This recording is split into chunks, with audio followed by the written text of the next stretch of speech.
আসসালামু আলাইকুম গাইস, তো আপনাদের একটা নতুন পালা দেখাই, মানে এটা বহুত আগের পালা। আচ্ছা কাকা, কোনটা কেমনে মাপেন এটা একটু দেখান তো।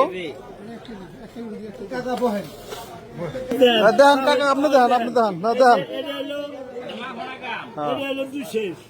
পাথর ছাড়া পালা, হ্যাঁ 200। তারপরে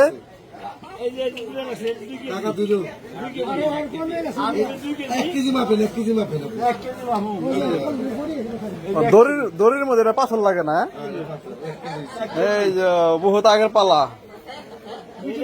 দেখাই দিলাম গাইস, সবাই দেখাইলাম, অনেকেই দেখেন নাই, দেখাই দিলাম। এটা 3 কেজি, এটা 3 কেজি। ও মানে গোড়ার দিকে গেলে কম, মাথা এলে বেশি। আরে যাই গাইস, সকালে দেখলেন তো, ভালো থাকেন, সুস্থ থাকেন, আসসালাম।